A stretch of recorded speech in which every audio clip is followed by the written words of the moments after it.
د زنانو ډیر کثرت چې جهنم ته داخلي دي. صحابه تپوس کی د الله حبیب دا ولی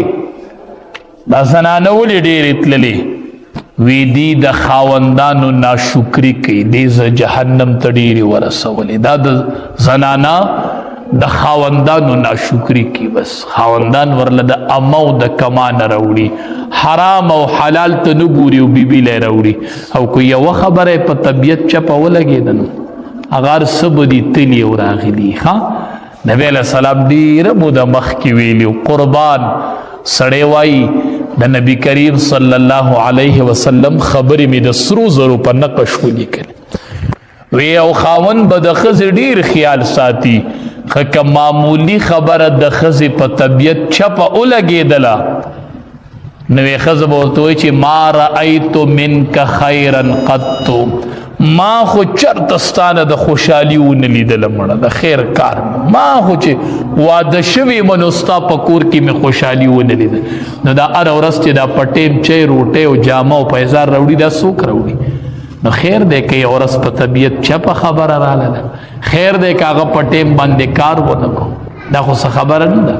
دا هره ورځ چې ورته تلیږې دا راوړه دا راوړه دا راوړه دا راوړه دا راوړه او هغه یې په ټیم راوړي نو خیر دی که یو څیز تیر شو انسان نه دی. یو کلي کې خلکو ګیدړ رانیولی او ګیدړ پیدا مو وجنو سړی پې راغی وی ولې وجنی وی دی ورانی ډیر کوي که نه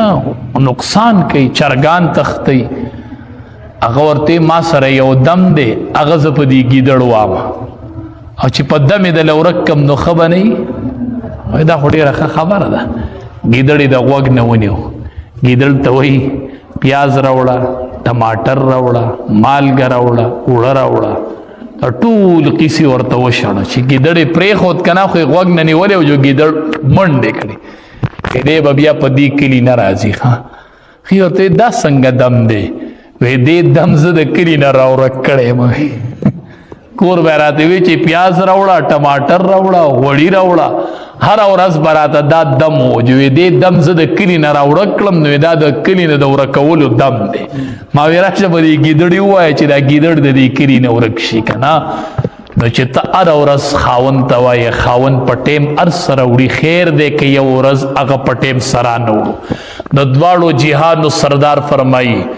که سجده د یو تن بل تن ته روا وې لامرت المرأة ان تسجد لزوجها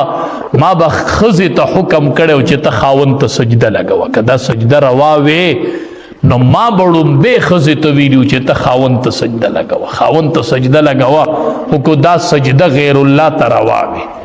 نو ما به ښځې ته حکم کړی چې ته خاوند ته سجده لګوه. نو نبی علیہ السلام فرمائی